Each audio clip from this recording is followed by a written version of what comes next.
On today's Locked On Senators, we'll get into all the top storylines going on across the hockey world, from the Stanley Cup playoffs to the Memorial Cup starting and, I guess, the World Championships, even though the Sens trio on Team USA has been eliminated. And we have a trio of centermen from different places in the world in today's version of our 2024 NHL Draft Prospect Profiles. And they're all playing in the CHL. Fun conversations ahead. This is the Locked On Senators podcast, your team every day. Your Locked On Senators, your daily podcast on the Ottawa Senators. Part of the Locked On Podcast Network. Your team every day.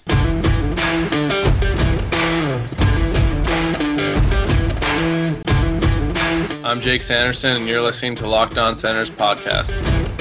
I'm Tim Stützle, and you're listening to the Locked On Senators podcast.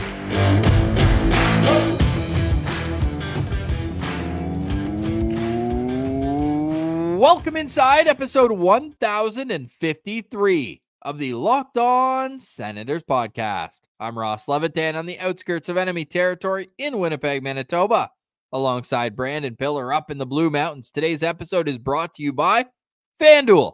Make every moment more. Right now, new customers at FanDuel get $150 in bonus bets with any winning $5 bet. That's $150 with any winning $5 bet. Go visit FanDuel.com/lockedon to get started. You can follow us on social media. We're at Sens Central on Twitter, LockedOn.Senators on Instagram. The show is free and available on all podcast platforms, including on YouTube, where a like, comment, and subscription go a long way to helping the show grow. Comment a Go Sens Go below. We're looking forward to seeing more Senators news in the coming days. Today is Friday, May 24th, and Pilsy, Brady Tkachuk did all he could in that quarterfinal game against Czechia. He was physical. He was annoying. He was in front of the net. He had great scoring opportunities, but in the end, Dominik Kubalik gets the last laugh. Czechia gets that 1-0 win. It's insane that the Team USA had been scoring and putting up points at the clip they were. And then when it comes down to a meaningful knockout game, they can't get one here. That's not a great sign, but not for a lack of trying, obviously. And you're also at a huge disadvantage when you're up against the host team in Czechia, and they just get a boost from the Boston Bruins bringing in Zacha and Pasternak. So you're kind of you're the bad guys. You're the underdogs at that point, and the fans over in Czechia, they go nuts for their hockey. So in a way, I am glad that they got to witness that and are going to be able to cheer their team on. But it sucks watching our Sens core lose in a meaningful game because we were getting excited about seeing that. I know. I've got a few thoughts on Team USA. We'll get to that. But first, two on Czechia. One, that was basically like a Stanley Cup final atmosphere. They were panning outside to the square, and they had the whole outdoor party going on. That was cool. And two, I tweeted this out, but like, since when could Dominik Kubalik play with pace? That guy was up and down the ice. I was like, the Sens should target that guy this offseason. He looks like he's flying out there. What the heck gives? But that's just the thing, Ross. Like, when he was acquired in that DeBrincat trade, it seemed like he was going to be a great fit for this team. Big forward with a good shot, going to provide offense to the bottom six. He led the World Championship in scoring. You're thinking, okay, sure, it's not Alex DeBrincat level, but at least we're going to get some depth scoring here. And he just laid a complete egg in Ottawa. Look, obviously there's some players that don't love coming to Ottawa, but I mean, Dominik Kubalik's performance in the nation's capital, they need to do studies on that decline. I can't think of a more disappointing player with the Ottawa Senators than what we saw from Kubalik. Well, I mean, Korpisalo's up there too, but Kubalik, yeah, that was an insane fall off. That's fair to say. I mean, maybe it's because, look, with Korpisalo, he had that 10-game sample size in LA that was good, but before that, it's like he kind of was what he was. We were banking on new hips, dude. We were banking on new hips. Hey, he got his surgery. He's good. But with Kubalik, this guy had scored 30. This guy had scored 20 goals just last year. Just couldn't do it. Anyways, I'm sick of talking about it, but it did bother me watching him fly. He was Jake Sanderson didn't like it either. That clip of Sandy is all time. Not only that, so Sanderson gave him a little push before a face-off as he was skating by, like a little like, hey, not a big fan of you. Dude, Brady chirped him going up to the face-off circle too. I was watching that. Good. Kubalik goes by, he said something to him, and Kubalik's like, what's that? And Brady said something again, and he like just turned and skated away. I think it was like a we're coming for you. Hey, are you allowed to choke guys out in hockey? Because that was wild. Did you see that either video or the photo of it? Dude, no. Radko Gudas like grabbed Brady Tkachuk around the neck during a scrum and was like, literally, I think he was trying to put him to sleep. Jeez. I mean, Gudas is a monster. So and those two have gone at it before over the years. Yep. Yeah. Wow. Hey, say what you want about Radko Gudas. The Sens could use a few Radko Gudai on their team. You like I that? Would love the plural for Gudas. Yeah, I need a couple Radko Gudai on our team. Yeah, I would love to have him, Ross. But dude, can you look at this? Brady's gasping for his last breath there. Dude, what the heck is going on? Yeah, the rumor was, though, Ross, a lot of teams called the Ducks asking about Gudas at the deadline, and they're like, absolutely not. He is the definition. Shout out Scott Sabrin. He's the protecting the investment guy, and a team like the Ducks could use him. They got a couple talented, pretty boys over there that they need someone that can help protect them if need be. Dude, Sens need to figure this out, though, because, I mean, I wonder, you know what? Spin zone? Brady's going to be even more pissed off. We're going to get a very angry Brady Tkachuk, I think, starting next season. He's going to be a grumpy dad. But that's why they need to surround him with veterans, because otherwise, game one, pick a team. Tell me a team name. Washington Capitals. He's going to go fight like Ty Felleber. If he even makes like he's Rasmus Sandin. No, that would be a good trade-off. No. Oh, okay. He's going to take the guy who you're like, come on. So hopefully the veterans around him are letting him know that he's at his best when he's putting the puck in the net. Still had a good tournament, though. Him and Shane Pinto had good tournaments. Sanderson as well had a decent one. Unfortunate that they're not in the semifinals. So Czechia moves on. Is Czechia playing against Canada in the semifinals tomorrow? Finland. And Finland Canada plays Switzerland. No, close. Sweden beat Finland in overtime. Canada plays Switzerland. So Swiss in the semifinals. We talked about them yesterday. They brought some pretty talented players along with them. In the Stanley Cup playoffs, unless you have any final thoughts on, maybe we should wrap up the scoring for the Sens, the U Sens. Brady Tkachuk with 7 goals, 13 points in 8 games, second in the tournament behind Matt Boldy. Then you have Shane Pinto with 9 points in 8 games, 7 of those being assists. So 9 points, one more than Cole Caulfield. So another tournament where Cole Caulfield and Shane Pinto are on the same team. Another one where Shane Pinto has the better tournament. And I got to scroll pretty far to get to Jake Sanderson. We know his game's about much more than just points, but I think he only had 1 or 2 assists in the tournament. Oh, I thought he was up at 4 at one point. Oh, maybe. I mean, they can't take him away. 4. 4 assists in 8 games, no penalty minutes plus 6. That's no penalty minutes is that's classic. Classic Sandy. Jake Sanderson stat line. Looking forward to seeing those guys back in the red, white, and black. No longer blue. Pillsy, any thoughts on the Stanley Cup playoffs? We're through 1 game in each series. Edmonton and Florida, first game winners. Double overtime. Connor McDavid. I turned to my wife. I said, the second OT ain't lasting long. McDavid's been thinking about that save by Ottinger on him in the first overtime, and he's like, nah, this ain't going to last long. I didn't think it was going to be on his stick, off his stick like a deflection as it was, but that was pretty slick by McDavid. Well, and rare moment, McDavid showing some character after. I don't know if you saw the post-game interview they had with him after, but he's like, yeah, I just want to apologize for everyone making this night later than it's supposed to be. I should have scored in that first overtime, so I tried to wrap things up quickly in the second one there. But does any team go to overtime in the playoffs more than the Dallas Stars? Like, when I see the Dallas Star logo, the first thing that comes to my mind is playoff overtime. Like, they go to overtime an insane amount. And I don't know whether that's good or bad. Maybe it's just neutral.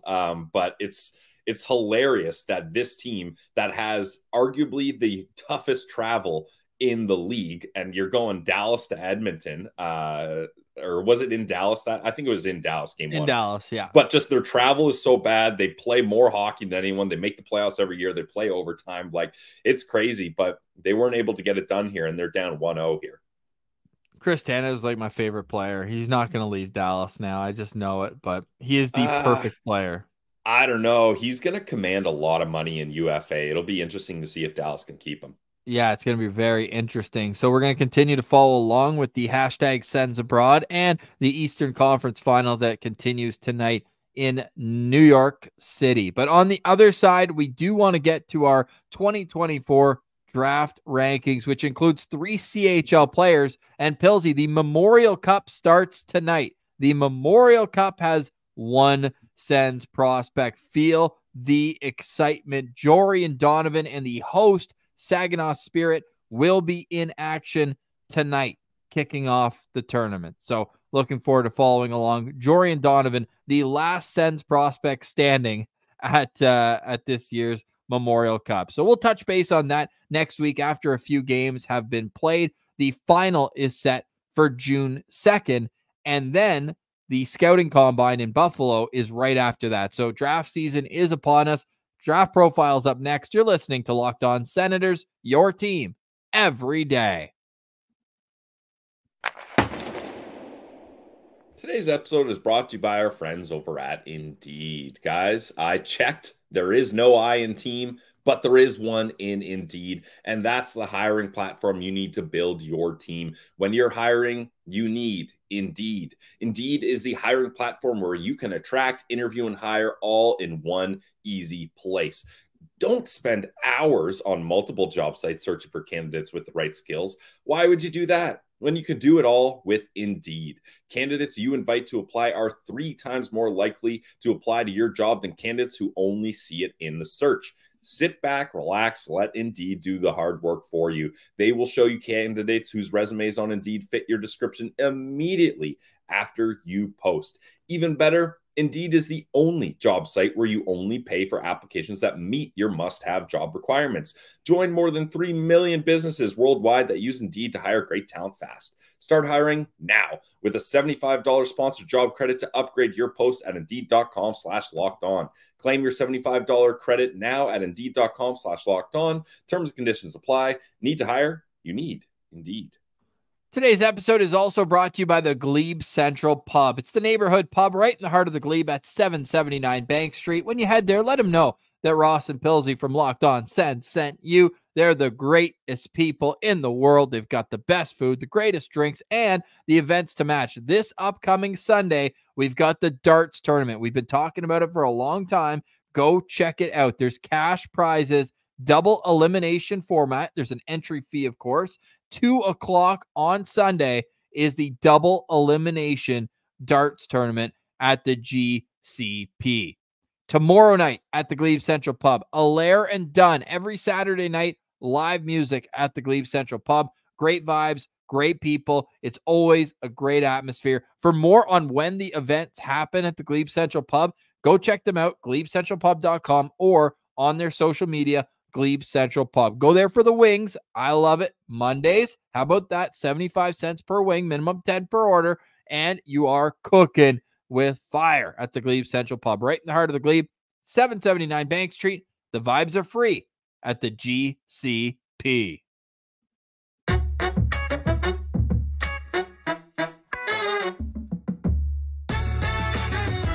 All right, Pilsy, here we go. We are still counting down. If you can believe it, we have already gone from 80 to 53 on our draft rankings. We've almost covered 30 prospects, Pilsy, in the last week and a half.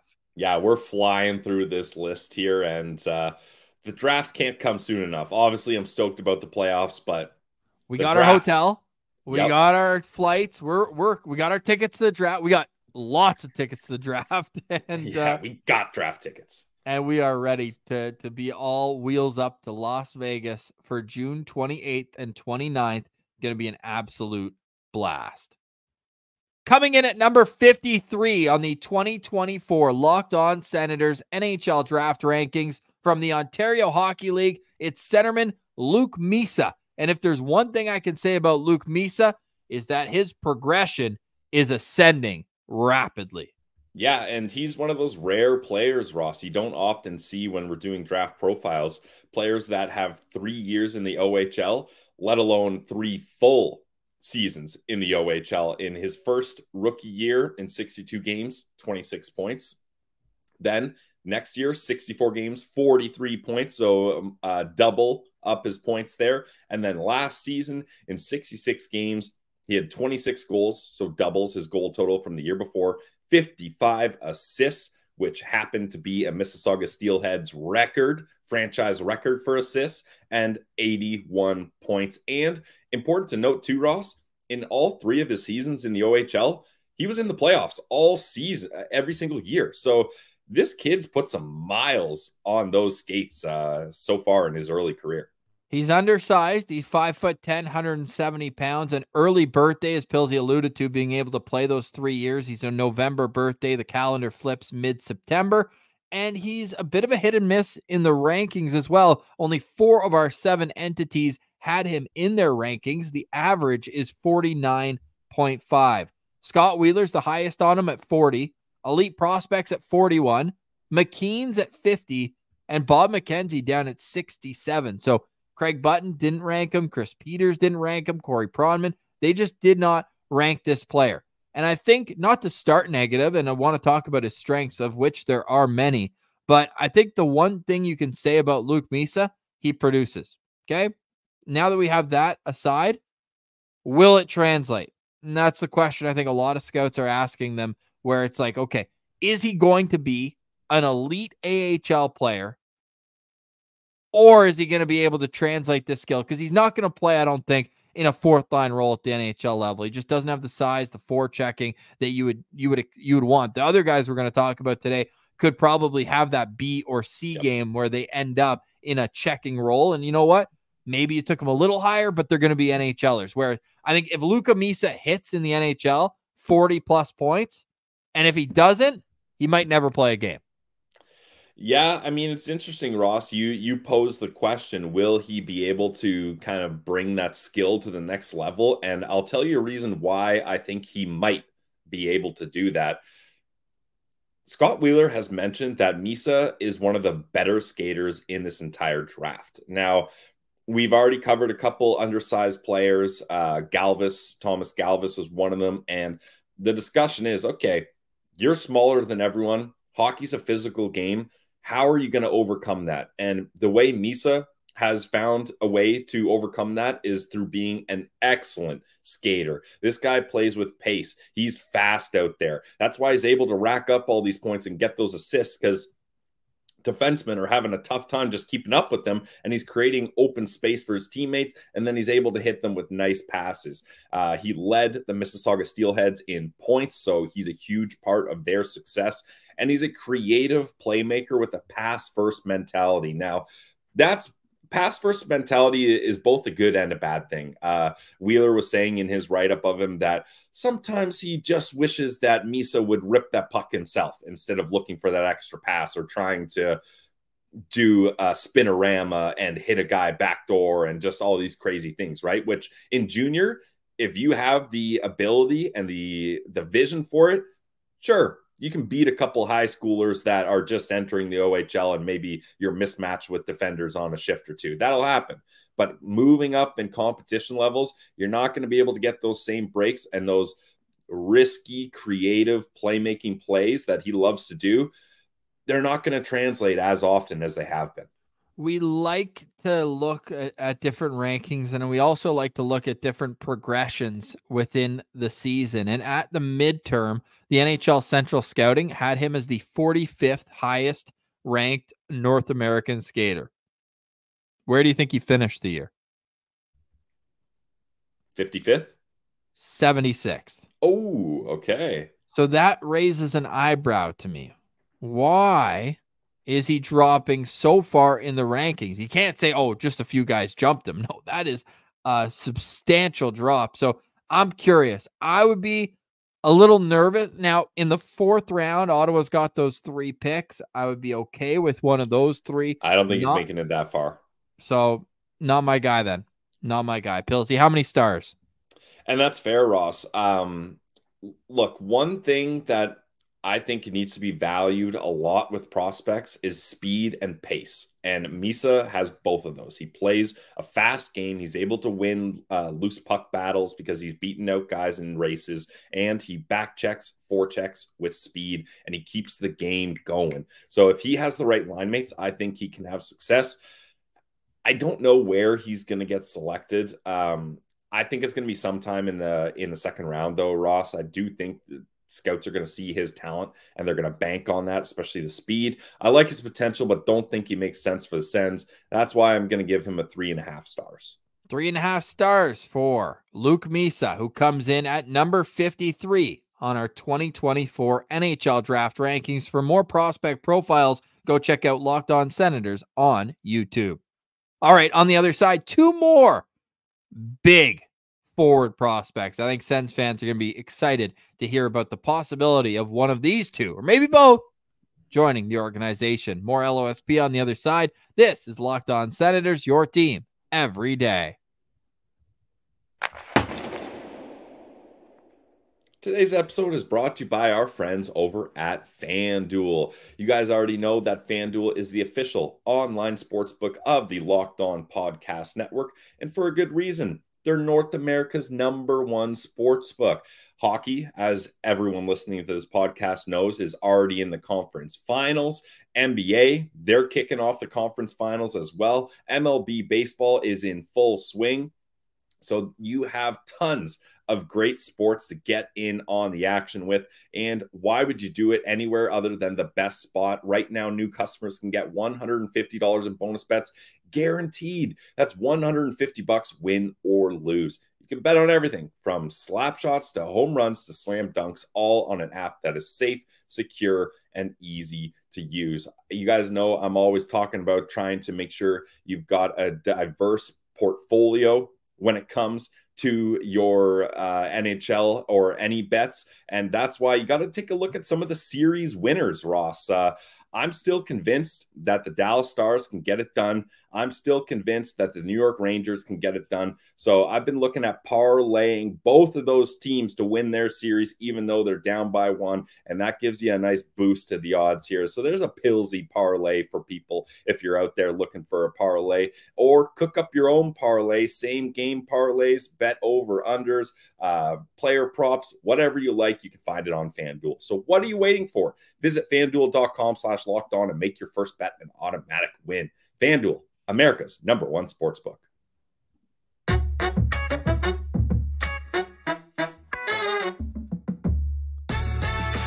All right, Pillsy. Just want to remind everyone they can follow the show on social media at Sens Central on Twitter, LockedOn.Senators on Instagram. The show is free and available everywhere, and you can also find all your favorite Locked On podcasts on YouTube, plus wherever you get podcasts. All right, coming in at number 52 on our Locked On Senators NHL Draft rankings, it's a Finn playing in Everett in the WHL. It's Julius Miettinen, a 6'2", 203-pound centerman, and he took a little while to adjust coming over from Europe, but once he did, this guy produced points. Yep, he certainly produced points, Ross. There's no denying that. In his rookie season with the Everett Silvertips in 66 games, he had 31 goals, 36 assists, good for 67 points. He was great on both ends of the ice, seemingly with a plus-minus of 27. And in the playoffs, he chipped in as well. Kind of faded in the 2nd round where they got the Silvertips got swept. And in 9 playoff games, he had 2 goals, 2 assists. And like I mentioned, he's a rookie in the WHL. He finished 3rd in WHL rookie points among the entire WHL. So he was right up there, and he made a big splash. And scouts certainly noticed Miettinen with the Silvertips.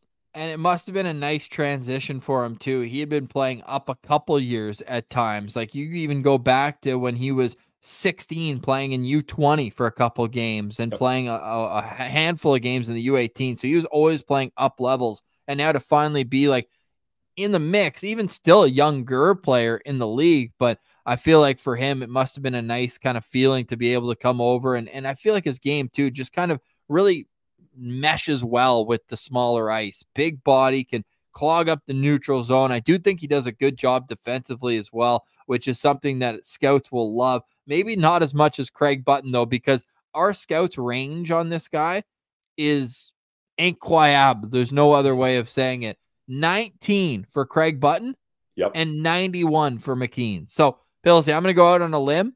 Maybe we can make a bet on this. I will bet you he goes between 19 and 91. I think that's a fair assumption, Ross. But that's arguably the biggest range we've seen so far, and probably will be the biggest range we ever see. Yeah, that's a wild range. I was just gonna say we could just chalk it up, Olympic style, where you take out the top score and the bottom score. But like Pronman's up there with Button. Pronman has him at 26, and then Wheeler has him as an honorable mention, so closer to 91. And then you're like, okay, so he's either like, really late, really early. No, hold the horse. We've got EP at 43 and Bob McKenzie at 59. So it truly is all over the place. Yeah, that's wild. And I think Button is looking at Miettinen as a long-term good player that has a lot of pro-translatable skills. 6'3", 207 pounds. At least that's what I got. Yeah, you got him at 6'2", 6'2", 203. And we've got all the height weights that are on the cards are from the central scouting, so it's at least from the same spot. Ross has measured all these players himself. Individually. So if anything is wrong, go to him. It will be updated after the central, when they all meet in Buffalo. True. We'll see if guys are Combine. Wearing lifts in their shoes and things like that to try to get a little boost here. But I don't think Miettinen needs that, Ross, because if you watch highlights of him, he is an imposing figure. All the highlights I was watching, sometimes if you're watching a guy you haven't seen before, you're like, oh, what number is he? Where is he? No. Miettinen, I was like, there he is. He's very easy to notice. He uses that frame to be a net front presence, and Everett knows that. So his job on the power play, plant your 2 feet right on that red paint right in front of the crease and screen that goalie. That's what he does.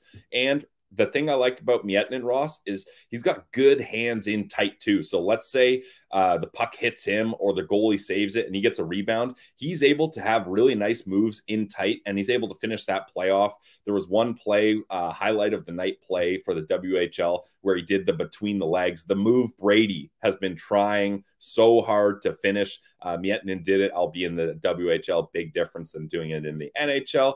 But he's got some nice moves, but the key thing with Miettinen is his playmaking ability. Every scouting report I saw mentions how they love his playmaking ability. He's creative with finding his teammates. And when you're a big body like that, he uses his frame to protect the puck. And then when he's protecting that puck, usually the defender on him is like, I'm going to need some backup here. Someone else come help me out. I can't get the puck away from him. So he draws more defenders to him. And then what do you do if you're a creative playmaker and you've just opened that ice up? You're going to find a way to hit your open teammate with a nice crisp pass and get some offense going. So there's a lot to like when you're looking at Julius Miettinen. What did you read about his skating? Is that seemingly an issue? Because when you see big body, like can score, can play make, you wonder, does he have it all? What's his skating like?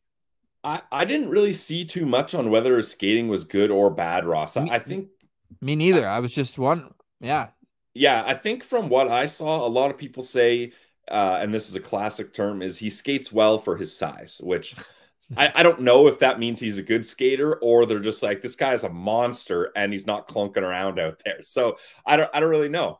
One thing Corey Pronman mentioned, Pronman calls him an average skater, just says that he's got a powerful stride, wishes that he'd play a bit quicker at times. So pace might be something that if you're going to work on for next year for Miettinen, you just want him to kind of, quicker. We talked about, was it Bouillard or someone who was playing with like give and goes all the time? I would like to see him maybe a bit more kind of up the ice, moving the puck and getting his feet moving that way a little bit differently. Because as a projection, you're hoping this guy can be an F1 on the forecheck, kind of create chaos below the goal line. And then once he separates man from puck, be able to pull it out and make plays because the vision's there, the hockey sense is there.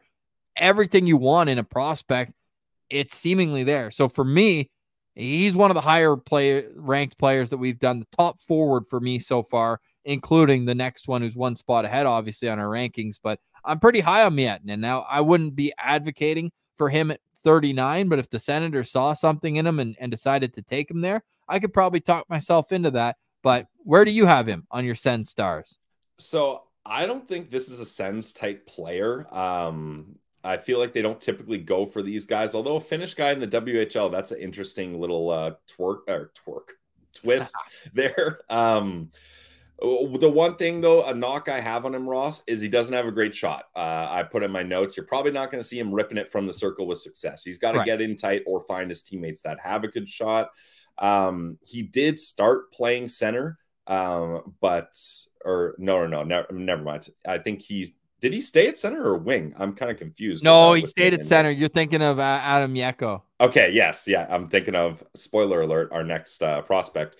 I think he's going to end up being a power forward that's going to be a net front presence.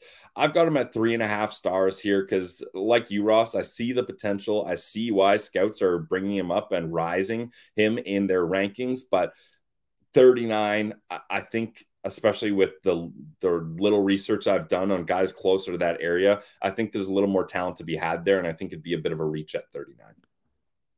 Julius Miettinen comes in at number 52 on our Locked On Senators draft rankings.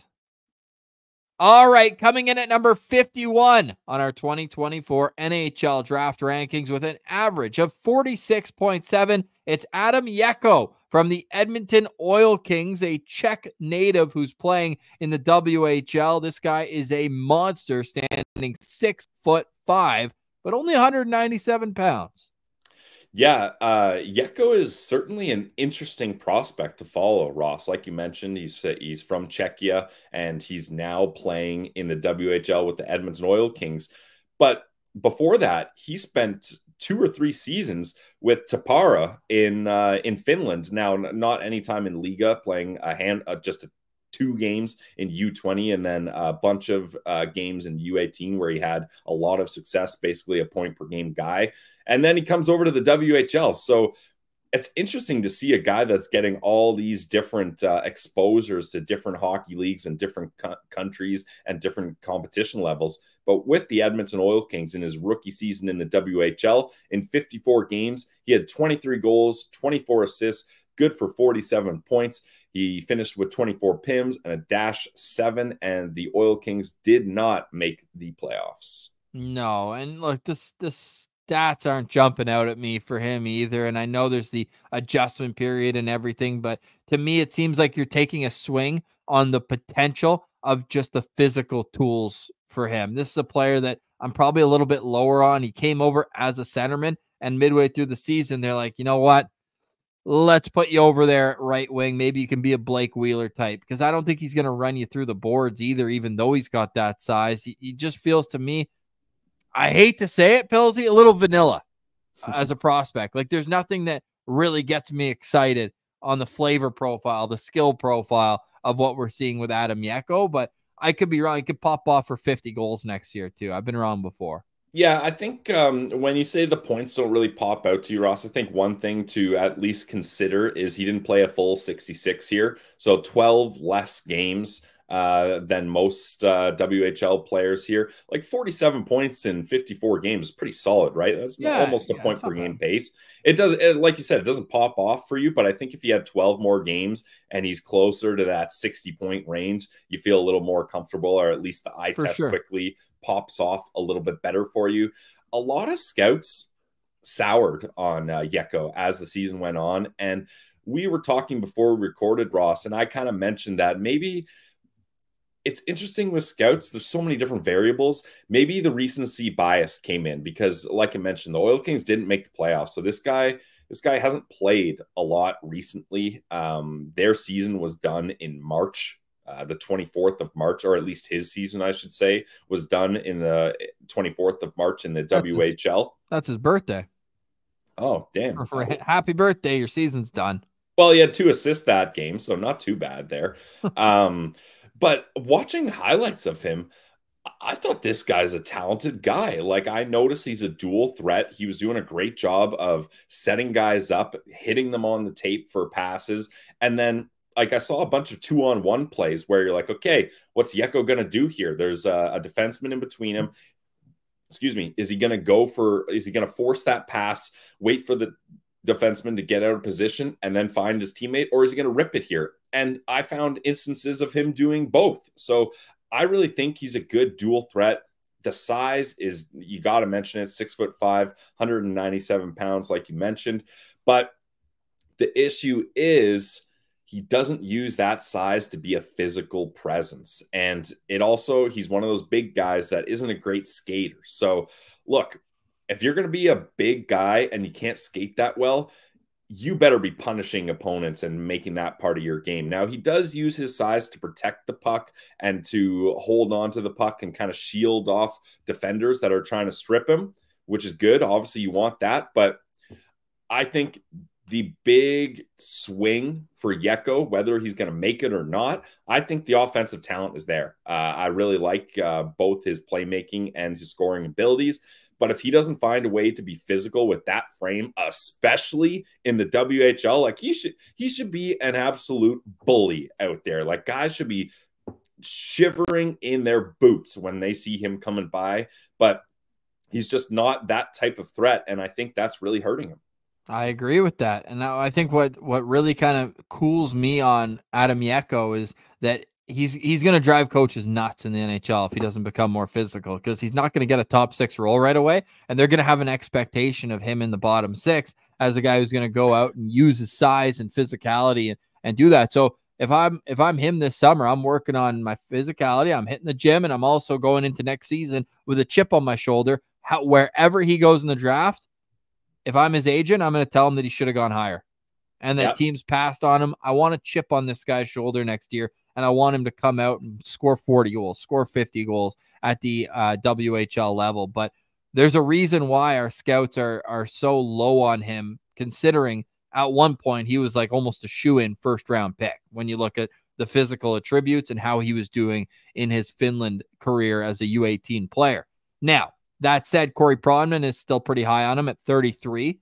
McKean's is at 35. Chris Peters at 41. Bob McKenzie at 48. Scott Wheeler at 51. And elite prospects all the way down at 64. So, although it's a little bit lower, there is what we can say about it is he was ranked by everyone. Nobody omitted him from their list. So he's on everyone's radar, and that makes me think that he could go higher than I'm at least anticipating. So I would be a little, I think they would leave a lot of talent on the board if they take him at 39. That's where I stand on it. But where do you have him for your Sens stars?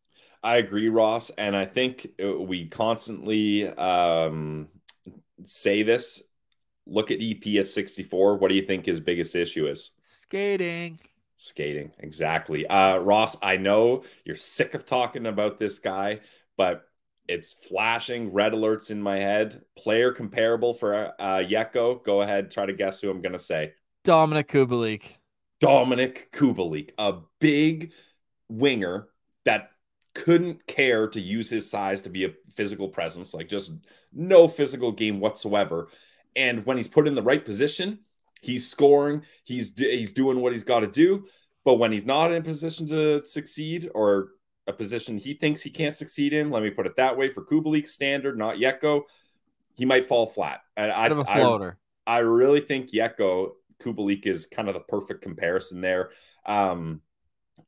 Again, watching his highlights, I liked him, but I'm not sure he's going to be able to get it done to be a good pro player. So I got him at 3 stars here. I don't think the Ottawa Senators should really consider him at 39. Adam Jecho comes in at number 51 on our Locked On Senators draft rankings. For more profiles, go check us out on YouTube. All right, Pills, any final thoughts on today's show? Final thoughts for me is I haven't been tuning into the CHL playoffs very much here, as there's just so much other things going on. But now that it's Mem Cup, I'm going to try to get a better look at Zane Parekh, especially now that we're in some big, meaningful games here. That's someone the Ottawa Senators fans are going to look at. Lots of mock drafts have him going to the Sens at 7.